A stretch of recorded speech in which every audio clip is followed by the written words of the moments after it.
Hello दोस्तों, जैसा कि सीबीएसई के ऑफिशियल नोटिफिकेशन के अनुसार छात्रों को ये उम्मीद थी कि फरवरी के लास्ट में, क्योंकि ऑफिशियल रिजल्ट के बारे में सीबीएसई ने अपनी ऑफिशियल साइट पर, कौन सी ऑफिशियल साइट थी, ctet.nic.in पर बुलेटिन इन्फॉर्मेशन में ये साफ कर दिया था कि फरवरी, एंड ऑफ फरवरी है ना, टेंटेटिवली रिजल्ट जो है वो आ जाएगा। लेकिन कल 28 फरवरी काफ़ी छात्रों ने इंतजार भी किया रिजल्ट का, रिजल्ट फिर भी नहीं आया। जैसा कि हमने आपको बताया भी था कल जब क्लास बनाई थी, तो उसमें मैंने आपको ये बताया था कि रिजल्ट आने के चांस क्या हैं, ना के बराबर हैं। क्यों बताया था?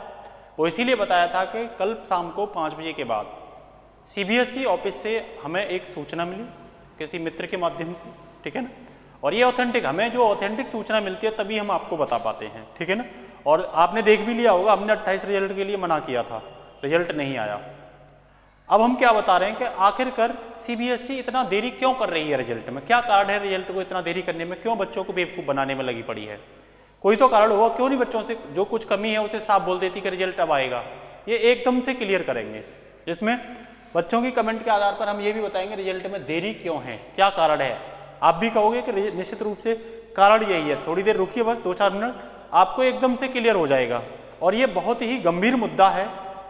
सो कि आपने देखा होगा सामान्यतः जो सीबीएसई है वो आंसर की डाउनलोड होने के बाद, आंसर की जारी करने के बाद कुछ दिन बाद ही रिजल्ट दे देती है, लेकिन इस बार रिजल्ट नहीं दे रही। इसके पीछे का कुछ तो घपला है, उस घपले को हम अभी क्लियर करेंगे, आपको एकदम से क्लियर हो जाएगा कि इसके पीछे का कारण क्या है। दूसरा, क्या इसके पीछे इजी और हार्ड शिफ्ट का कोई मामला है, ऑप्शन 9 का कोई मामला है, या नॉर्मलाइजेशन मुद्दे का कोई मामला है? अगर मामला है तो ऑफिशियल रिजल्ट के अनुसार रिजल्ट क्यों नहीं आया, ऑफिशियल साइट पर इन्होंने क्यों बोल दिया कि फरवरी के लास्ट में हम रिजल्ट दे देंगे, तो हम बताएंगे ये मुद्दे बहुत ज़्यादा नहीं है। इसमें जो मेन मुद्दा है वो आपकी समझ से काफ़ी बाहर है, उस पर से यूपीएससी का, मतलब यूपीएससी जो है आपका ध्यान हटाना चाह रही है, जो मेन मुद्दा है जिसकी वजह से क्या हो रही है, रिजल्ट में देरी हो रही है। और वो मुद्दा क्या है दोस्तों? वो मुद्दा है कि इस बार आपको जैसा कि पता है कि यूपीएससी सीबीएसई जो है ऑनलाइन के माध्यम से एग्जाम को क्या कराती है, कंडक्ट कराती है। और इसके लिए वो टीसीएस को क्या देती है, टेंडर देती है। और टीसीएस हमारा सीटेट का क्या लेती है, सीटेट का ऑनलाइन एग्जाम लेती है। तो जैसे कि हमारी अपनी सबकी एक आईडी होती है, एक पहचान होती है, वैसे ही हर एक कंप्यूटर की जब ऑनलाइन एग्जाम होता है तो हम कंप्यूटर के माध्यम से एग्जाम देते हैं। हर एक कंप्यूटर का अपना क्या होता है, एक आईपी एड्रेस होता है। उस आईपी एड्रेस से ही सीबीएसई का मेन जो सर्वर होता है वो जुड़ा होता है। और जब भी हम किसी एग्जाम सेंटर पर एग्जाम देने के लिए जाते हैं ऑनलाइन, तो वो उस कंप्यूटर पर हमें बिठाला जाता है और हम अपना क्या करते हैं, पेपर को सॉल्व करते हुए आंसर रिस्पॉन्स की के माध्यम से आंसर देते चले जाते हैं।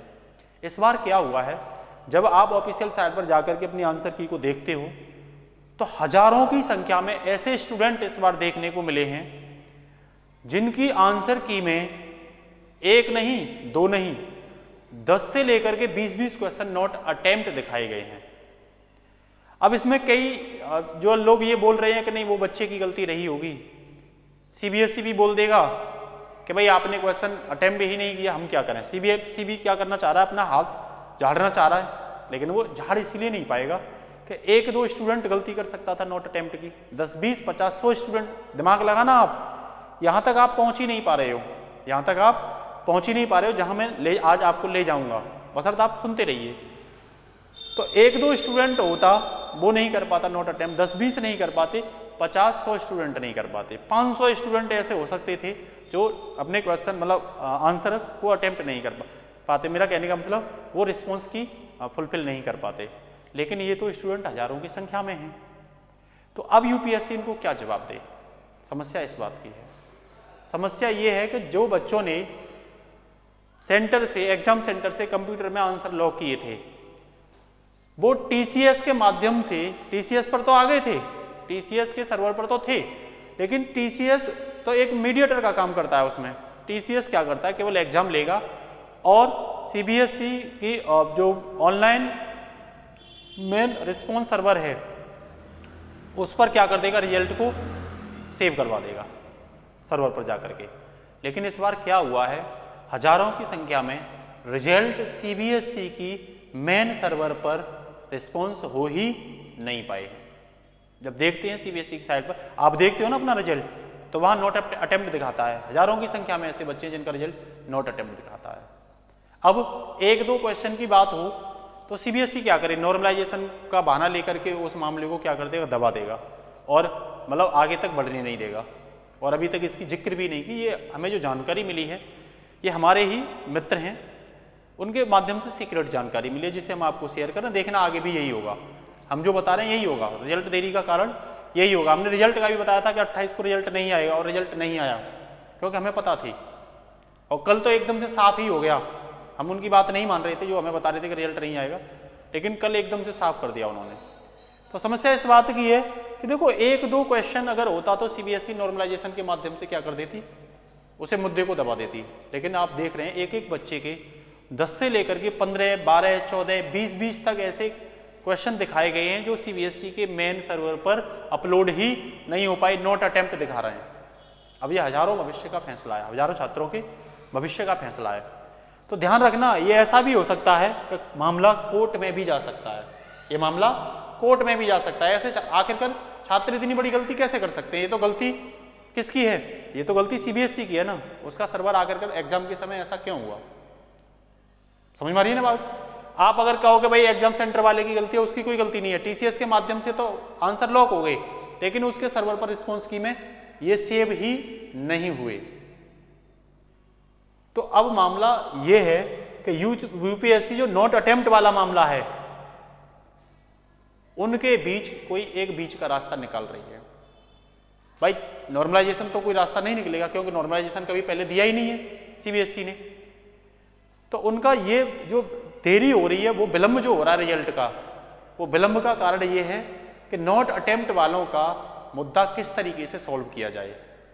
तो सीबीएसई अपने जो टीसीएस कंपनी है उसके साथ मिलकर के कुछ ऐसा निकाल रहे हैं, ये लोग ऐसा प्लान कर रहे हैं, बीच का रास्ता निकाल रहे हैं, क्योंकि सीबीएसई भी नहीं चाहती है कि बच्चों के भविष्य के साथ गलत हो, क्योंकि जानबूझकर तो उसने ऐसा नहीं किया है। तो ये प्लान कर रहे हैं कि उन बच्चों को लॉस ना हो जिनके उसमें नॉट अटेम्प्ट लिखा आ रहा है, ठीक है ना। और ऐसे बच्चे जो रियल में ही नॉट अटेम्प्ट छोड़ कर आए थे उनको उनकी गलती की वो मिल जाए, और जो रियल में सेव करके आए थे, सर्वर को लॉक करके आए थे, उनके साथ भी धोखा ना हो।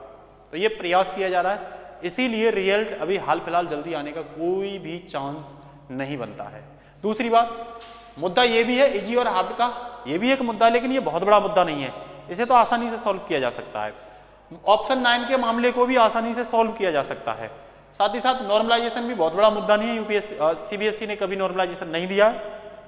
जब सीबीएसई ने नॉर्मलाइजेशन नहीं दिया तो उसके लिए बहुत बड़ा हार्ड मुद्दा नहीं है, इसे भी वो आसानी से क्या कर सकता है, सॉल्व कर सकता है। तो फिर मुद्दा क्या है, आप दिमाग लगाइए, मुद्दा सिर्फ यही है कि नॉट अटेम्प्ट वाला मैटर किस तरीके से सॉल्व किया जाए, इसके बीच का रास्ता किस तरीके से निकाला जाए, इस पर सीबीएसई का पूरा फोकस है। और जैसे ही ये मुद्दे का कोई भी रिजल्ट निकल के आता है, इसका कोई भी हल निकल के आता है नॉट अटेम्प्ट वाले का, ठीक है ना, वो टेक्निकल भी लगे हुए हैं, वो टेक्निकल रूप से भी पूरी कोशिश कर रहे हैं कि ये हो सकता है टीसीएस के माध्यम से दोबारा से जो है वो रिजल्ट अपडेट की कोई बात आए। तभी तो उसने लिखा है, उसने अपने नोटिफिकेशन के इंफॉर्मेशन बुलेटिन में पॉइंट नंबर 24 में लिखा हुआ है कि हम एक मतलब फाइनल प्रोविजनल आंसर की के बाद फाइनल आंसर की देंगे। तो फाइनल आंसर की बनने का कारण ही यही है कि अगर इसका कोई निचोड़ निकल के आता है, इसका कोई हल निकल के आता है नॉट अटेम्प्ट का, तो उस आंसर की को सॉल्यूशन करके संशोधित करके आप तक पहुंचा दिया जाएगा। तो ये इन्फॉर्मेशन काफ़ी सीक्रेट तरीके से आई हुई है, इसे ध्यान रखना। आगे जब रिजल्ट आएगा तो आप देखोगे यही एक मुद्दा था जो रिजल्ट को देरी कर रहा है, वरना तो आसाम में लास्ट डेट आज निकल गई, कई एग्जाम स्टेट में और भी टीचर की लास्ट डेट निकल गई। तो क्या सीबीएसई चाहती है कि बच्चों के साथ ये गलत हो? नहीं चाहती, बशर्त मजबूरी है, उसे सॉल्व करना पड़ेगा, ठीक है। और दूसरी बात, साथ ही साथ क्लास अगर आपको ये अच्छी लगती है तो भाई शेयर जरूर किया करिए, और साथ ही साथ सब्सक्राइब भी किया करिए। सब्सक्राइब करोगे चैनल बढ़ेगा और हम आपके लिए एक से एक इन्फॉर्मेशन अच्छी लाते रहेंगे, तो आपको परेशान होने की जरूरत नहीं है, आपके हित में ही काम किया जाएगा। दूसरी बात, आपको घुमाने का भी प्रयास किया जा रहा है। सीबीएसई को क्लियर नोटिफिकेशन डाल देना चाहिए था कि भाई इस वजह से डिले हो रहा है रिजल्ट, तो बच्चे कम से कम संतुष्ट तो होते, ठीक है ना। दूसरी बात, हम आपके लिए एक न्यूज़ और लाएंगे कि भाई सुपर टेट के मैटर में क्या होने वाला है आगे। अभी के लिए इतना ही, नमस्कार, जय हिंद साथियों।